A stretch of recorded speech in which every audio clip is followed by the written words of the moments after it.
My ex cheated on me on my birthday and it still hurts over 20 years later. It's been 20 plus years. 20. But somehow it still messes with my head like it just happened. I keep telling myself I should be over it by now, that I've moved on, but every year when my birthday rolls around, I feel that weight again. That gut punch. That echo of loneliness. I was 30. She was 29. My fiancée. The woman I thought I'd spend my life with. We'd been together for 2 years, living together, talking about the future like we had it all figured out. I proposed on August 8th, her favorite number was 8, so I thought it would be sweet. Thought I was being romantic. She said yes. She was shocked, but I took it as a good kind of shocked. She smiled, cried, hugged me. I had no idea that right then her mind was spiraling, questioning everything. I was on cloud 9. She was already sliding down a slope I couldn't see. Then Bob happened. Fucking Bob. She used to date him. That's how I met her, actually. Bob introduced us while she was still his girlfriend. I thought she was way too good for him even back then. He was a known sleazebag, the type who bragged about sleeping around like it was a sport. But whatever, not my business back then. Fast forward, Bob's mom dies. Suicide. Tragic, horrible. And I get it, she's empathetic. She wants to be there for him. Fine. But I saw the way she hugged him outside his mom's house. Too long, too tight, too familiar. Still, I pushed that thought down because I didn't want to be that guy. She told me to go home, that she'd get a ride back. I did. Because I trusted her. Biggest mistake of my life. My birthday hits. The funeral's that day. She goes, obviously. Says she'll meet friends after, have a few drinks, then come home and take me out. I wait. 6 p.m., 7 p.m., 9 p.m., nothing. By midnight I'm still alone, eating leftover spaghetti and watching some dumb movie I don't even remember. 3 a.m., I finally call. She answers like she's been whispering under the covers. Says she drank too much. I say I could have picked her up. She says it's fine, she'll be home soon. She walks in like nothing happened. Sorry, a quick shower, straight to bed. I remember sitting on the edge of that bed, feeling like my soul had been scooped out with an ice cream spoon. And 6 days later, she wakes me up crying, tells me Bob kissed her, and she kissed him back. She kissed him back. She told me while I was half asleep, like she couldn't even look me in the eye while I was fully conscious. Just whispered it like a confession under her breath as if muttering it in the dark would make it less real. Bob kissed me and I kissed him back. I sat up so fast I felt dizzy. My ears were ringing. You know the thing where you feel like you're not in your body anymore? That was me. I stared at her and all I could say was, on my birthday? She said yes. Quietly. Then she immediately added, but it didn't mean anything. I laughed. I actually laughed. Not because it was funny, because I had no other reaction left. That phrase didn't mean anything. Then why does my chest still feel like a crater 10 years later? I asked her if they slept together. She swore no. Swore it was just a kiss. A moment. Said she was vulnerable. That he was grieving. That she was confused. I asked why she didn't tell me the next day. Why she pretended nothing happened. She said she didn't know what to say. That she was scared. That she didn't want to hurt me. Then she started crying harder, like she was the victim. And the worst part? Some twisted part of me still wanted to forgive her. Still wanted to believe this was just a fluke, a moment of weakness. But deep down I knew this wasn't about a kiss. This was about everything she never said. All the doubts she never told me. All the feelings she shoved down while saying yes to my proposal. I couldn't even yell. I just got up, walked outside, and sat in my car in the driveway. I stared at the steering wheel for hours. Thought about driving away and never coming back. Thought about calling her mom and telling her to come get her daughter because I was done. But I didn't. I just sat there like an idiot, hoping this was all a bad dream I'd eventually wake up from. When I came back inside, she was asleep. Or pretending to be. I didn't care anymore. I packed a duffel bag. Took my laptop, my toothbrush, a few shirts, and left. Didn't say goodbye. Didn't slam the door. Just left. The next few weeks were hell. I ignored her calls. Blocked her on everything. Her friends reached out. Even her dad called me. Said she was sorry. That she was confused and heartbroken. That she wanted to fix things. But she didn't want to fix us. She just didn't want to be the bad guy. And I wasn't about to stay with someone who could betray me that easily, especially not on the day I was supposed to feel most loved. It wasn't just a kiss. It was a choice.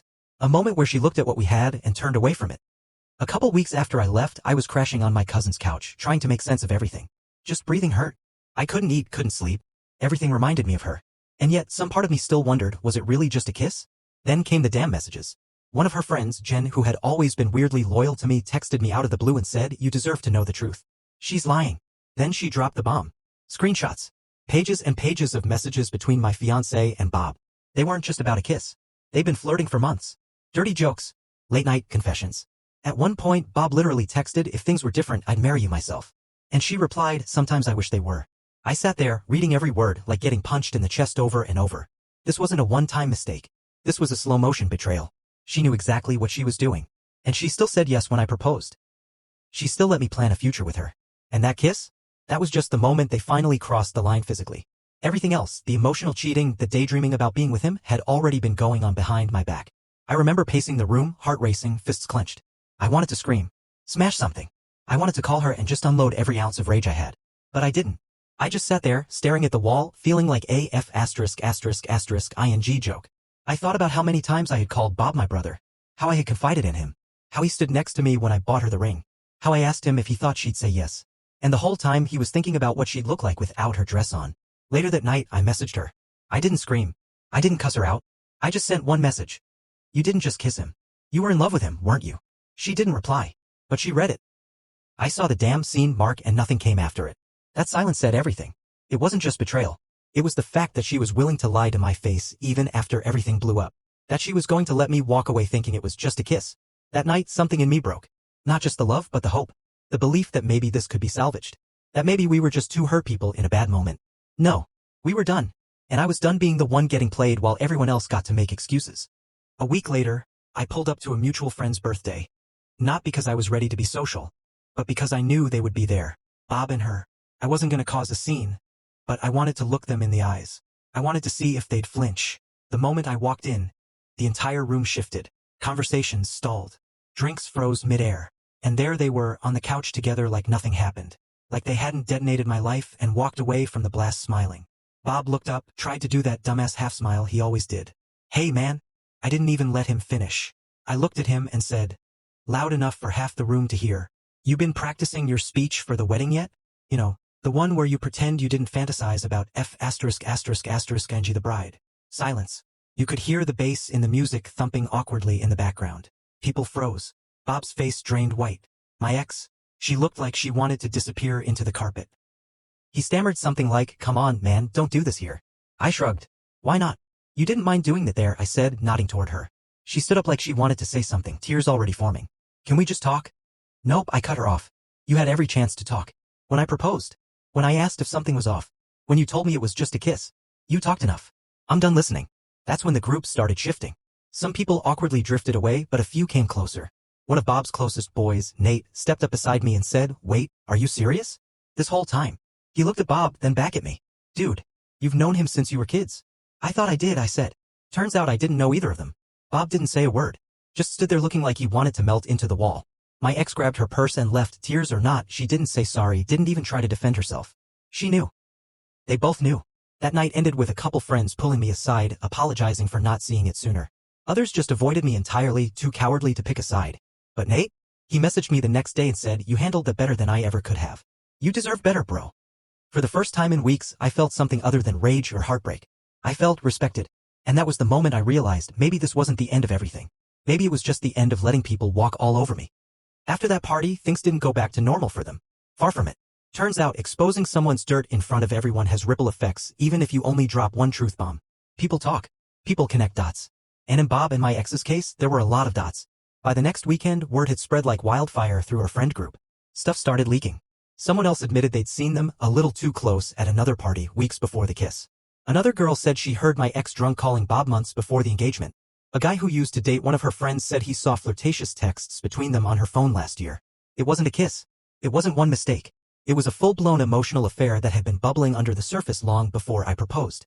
And once people realized they'd been lied to, played for fools, the sympathy they might have had for either of them evaporated. Bob? He started getting iced out. Group chats dried up. Guys stopped inviting him to things. One of our closest mutuals flat out told him, bro, we can't trust you. You crossed a line no one should cross. And my ex? Oh man. She tried to play the we're just figuring things out right now card. But no one bought it. One of her friends posted a not-so-subtle story that said, wild how some girls ruin their whole future for a guy who can't even commit to a job, let alone a relationship. I saw it. Everyone saw it. Apparently, Bob started dodging her shortly after. Guy wasn't ready for the pressure that came with being the homewrecker. She thought he'd be her safe landing. Turns out he was just a crash site in slow motion. By the third week, I heard they weren't speaking. She had messaged my sister crying, saying she lost everything. My sister didn't even reply. And me? I was thriving. I wasn't trying to get revenge. I didn't need to. The universe handled that for me. All I did was hold the mirror up and they did the rest. I started reconnecting with people, real friends who actually gave a damn. I picked up old hobbies. Hit the gym harder. Hell, I even started dating again.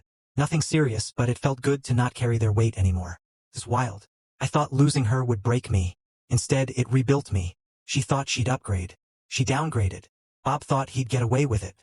He got exiled. All I had to do was show up, speak my truth, and walk away. Life had been good since the breakup fallout. Cleaner, quieter, better. I wasn't thriving in a look-at-me-now kind of way, just peaceful, drama-free. I was healing, building, moving forward. Then came the message. It was a random Thursday night. I was scrolling Spotify when I saw her name light up my phone. Just like that, boom, the past tried to drag me back in. It said, "Hey, I know I'm probably the last person you want to hear from, but can I talk to you for a second? Please." I stared at it for a good 5 minutes. I should have deleted it, blocked her, laughed and moved on. But curiosity, that old bastard had other plans. I replied, "Talk." She didn't waste time. She sent this long-ass wall of text, apologizing, admitting she screwed everything up, saying she missed me, not just the relationship, but me, said she had been miserable for months, that Bob ghosted her after 2 weeks and made her feel like trash, said she didn't even recognize herself anymore. And then she dropped this. "I don't expect you to forgive me. I just want you to know that what I had with you was real. The biggest mistake I ever made was losing you." I didn't know how to feel reading that. Part of me was angry. Another part felt vindicated. But mostly, I just felt done. So I replied, "Yeah, it was real for me too. Until it wasn't. You made your choice. I made mine. I hope you find peace, but I'm not your closure." No insult. No drama. Just facts. She never replied. I blocked her a week later. Not out of spite, out of self-respect. Because sometimes the best revenge isn't loud. It's not a dramatic blow-up or a savage post. It's living well. It's moving on so far, they can't even see your dust trail anymore. And that's exactly where I am now.